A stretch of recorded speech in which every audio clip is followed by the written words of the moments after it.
আমরা হাসিনাকে যেভাবে ডিল করেছি, হাসিনাকে যেভাবে লাঠি দিয়ে ভারতে পাঠিয়ে দিছি, ঠিক সেভাবে আমরা আপনার সাথে ডিল করব। একটি দল তারা ন্যায়ের পক্ষে অবস্থান নিয়েছে।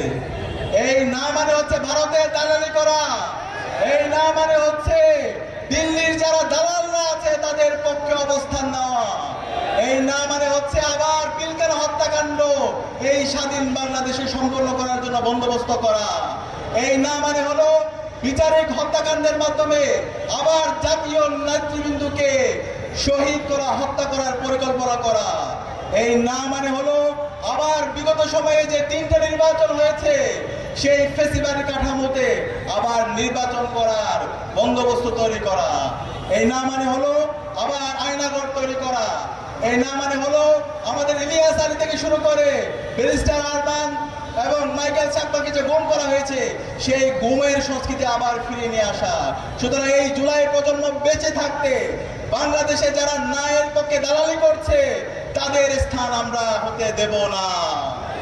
আমরা দীর্ঘ ফ্যাসিবাদী বিরোধী আন্দোলনে যারা আমাদের সহযোদ্ধা ছিল তারা আজকে ইনিয়ে বিনিয়ে ন্যায়ের পক্ষে অবস্থান নিচ্ছে। আমাদের সম্মানিত তারেক রহমান তিনি বিভিন্ন জায়গায় বক্তৃতা দিচ্ছে বারবার এবং বিভিন্ন ধরনের নাটক করছে তার মঞ্চের মধ্যে।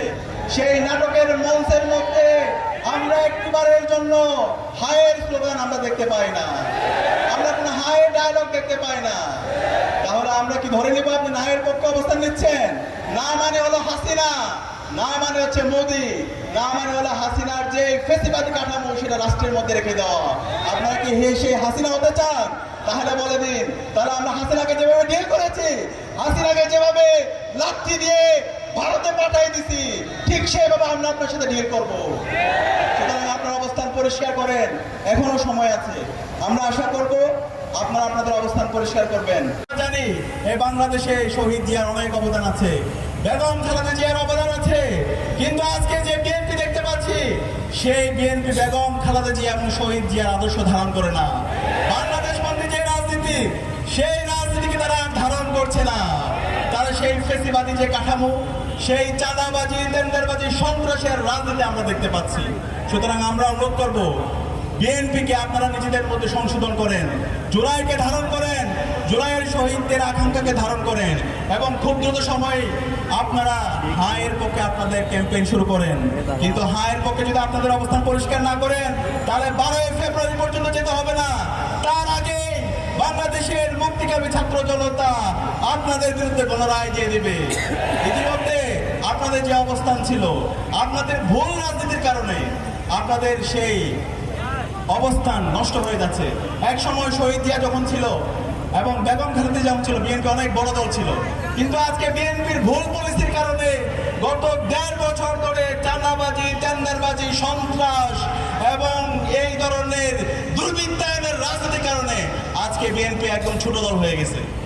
সুতরাং আপনারা যদি আবার আগের অবস্থায় নিজেদেরকে ফিরে নিতে চান তাহলে আপনারা এখনো সময় আছে, হায়ের পক্ষে আপনারা ক্যাম্পেইন শুরু করেন, তরুণ প্রজন্মকে ধারণ করেন, জুলাই বিপ্লবের আকাঙ্ক্ষাকে ধারণ করেন। বাংলাদেশের যে গণতান্ত্রিক ধারা অব্যাহত হয়েছে ছাত্র সংসদ নির্বাচনকে কেন্দ্র করে, সেই নির্বাচনগুলোর পথে আপনারা অন্তরায় হবেন না। আমরা অনুরোধ করব তারেক জিয়াকে আপনি দ্রুত সময়ের মধ্যে আপনার এই রাজনৈতিক দলকে, আপনার দলের গুন্ডাদেরকে আপনি সামলান। আমরা গতকালকে দেখতে পেয়েছি জুলাই বিপ্লব পরবর্তী আমাদের যে আকাঙ্ক্ষা ছিল বাংলাদেশের নির্বাচন হবে ফ্রি, ফেয়ার, ক্রেডিবল এবং সহিংসতা মুক্ত, কিন্তু আমরা দেখতে পেয়েছি গতকালকে শেরপুরে বাংলাদেশ জামাত ইসলামের উপজেলা সেক্রেটারি রেজাউল করিম ভাইকে বিএনপি সন্ত্রাসীরা কুপিয়ে হত্যা করেছে। এখন পর্যন্ত এই সন্ত্রাসীদেরকে রাষ্ট্র অ্যারেস্ট করতে ব্যর্থ হয়েছে এবং প্রায় 100-র অধিক নাগরিকদেরকে আহত করেছে। আমরা বলতে চাই, নির্বাচন কমিশন আপনারা কি করছেন? আপনারা এখন পর্যন্ত হাতে চুরি পরে বসে আছেন। আপনাদের কাজ কি?